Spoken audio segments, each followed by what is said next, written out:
Salam yoldaşlar, hər vaxtınız xeyir olsun. Yadınızdadsa mən aylar öncə belə bir video çəkmişdim. Nə üçün məktəbdən imtina etdim, nə üçün məktəb müəllimi olmaqdan imtina etdim.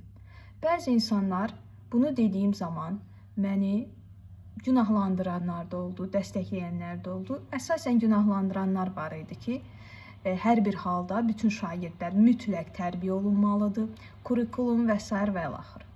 Və mən də onlara bildirmişdim ki, mən kifayət qədər təhsilə aid kitablar və saitlər oxuyuram, kurikulumdan xəbərdaram, MİQ imtahanından heç bir qorxum yoxdur.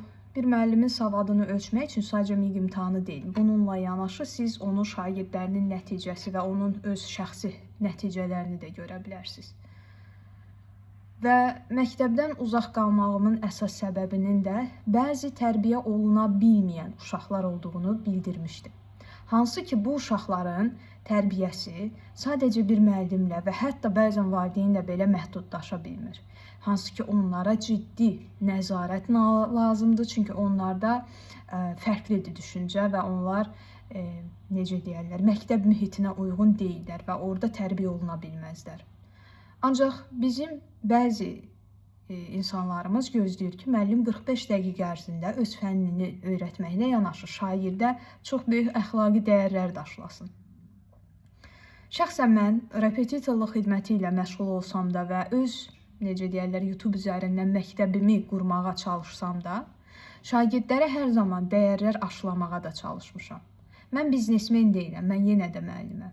Və bunu paylaşarkən, bunları edərkən çalışıram ki, mümkün qədər hər birinin qəlbində o mərhəmət hissini, insanlığı da qoruyub saxlayım. Mən onlara sadəcə Azərbaycan dil ədəbiyyatı müəllimliyini, fənlərini öyrətmirəm.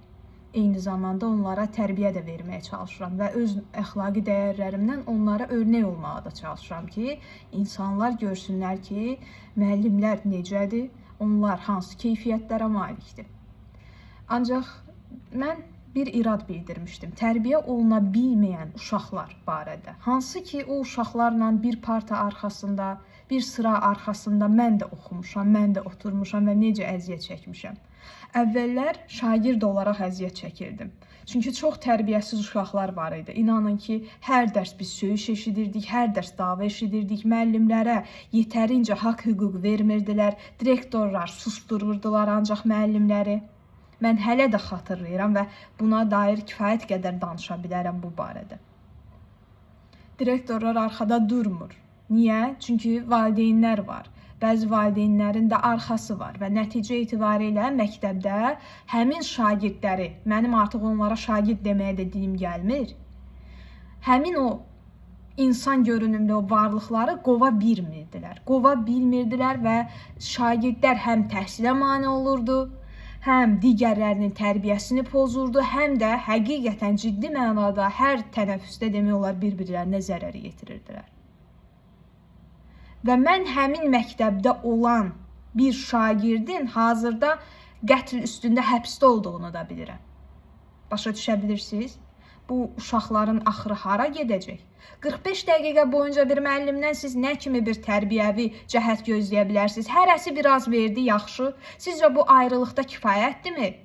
Bəzi valideynlər var ki, uşaqları məktəbə gedəndə az qala əl açıb oynayarlar. Sevinirlər ki, bir neçə saat başım dincələcək. Bax, belələri məktəbə uşağını yola salır və vecinə də deyir ki, məktəbdəki uşaqlar bunlar nə tərbiyə götürə bilər, uşaqlar bundan nə öyrənəcəklər. Tərbiyə bilirəm ki, sadəcə evdə olmur.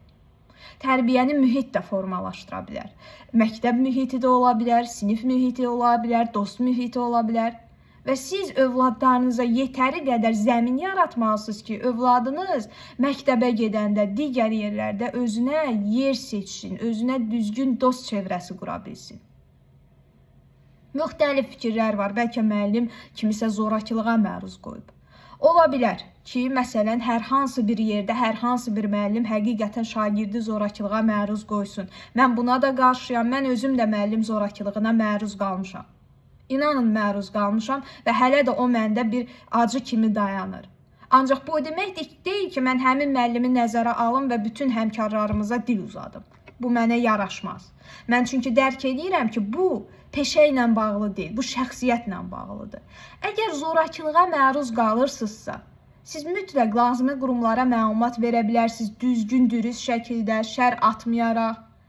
Yoxsa deyək ki, xətər yetirmək, zərər yetirmək, kiməsə ziyan vermək, bunların nə kimi bir mənası var? Hansı ki, mən məktəbdə nə üçün imtina etdiyimi deyəndə və hətta həyatımın belə təhlükədə olduğunu deyəndə bəzi insanlar mənə gülürdülər. Şagird sənə nə edəcək? Şagird çox şey edə bilər. Amerika məktəblərində yəqin ki, xəbərdarsınız. Demək olar, hər il terror hadisəsi baş verir və hər hansı bir şagird kiməsə qarşı bir aqressiya nəticəsində bütün məktəbə zərər yetirir. Siz elə bilirsiniz ki, bu dünyanın qalan hissələrində baş verməyəcək, yalnız Amerikada mövcuddur. Onu oxumur o həmin o şagirdlər, oradan bir ilhamlanıb nəsə iş görməyə cəhd göstərmirlər. Mən söz altda qalan adam deyiləm. Əgər mən məktəbə getsəm, hər hansı şagird, müəllim və ya direktor mənim haqqıma girsə, mən onu kifayət qədər özümü müdafiə edəcək gücdəyəm. Lakin mən özümü müdafiə etdikdə hardan bilə bilərəm ki, qarşı tərəf də normal bir şəkildə insan kimi müzakirəyə, mübahisəyə qoşula bilər, gəlib mənə zərər yetirməz, mənə vurmaz, döyməz, deyək ki, öldürməyə çalışmaz. Elə şagirdlər var ki, onlar üstündə soyuq silah gəzdirirlər. Müxtəlif xəbərlər oxuyursunuz. Bunları göz ardı etmək lazım deyil. Dəyərli valideynlər, övladlarınıza tərbiyəni sadəcə müəllim vermir.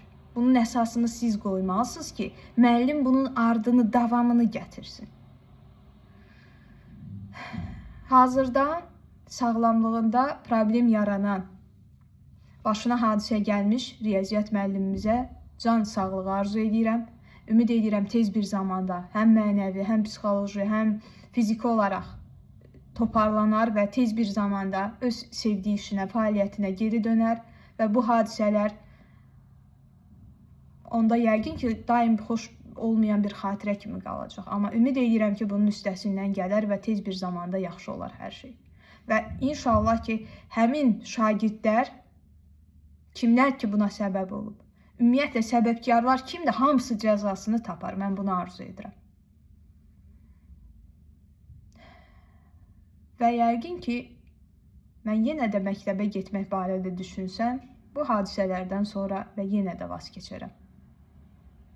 Özüm üçün bir qayə, bir amal, bir məqsəd qoymuşam qarşıya.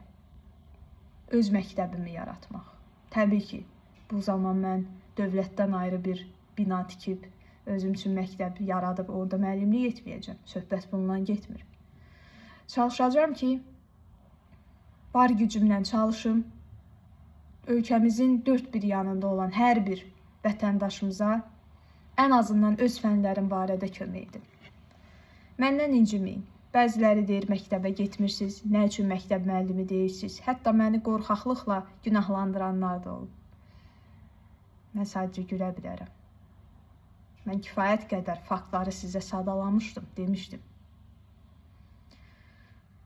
Ümid edirəm ki, müəllimlər də, məktəb müəllimləri də bu çətin işin öhdəsindən gələrlər. Onlara səbr arzuluyuram.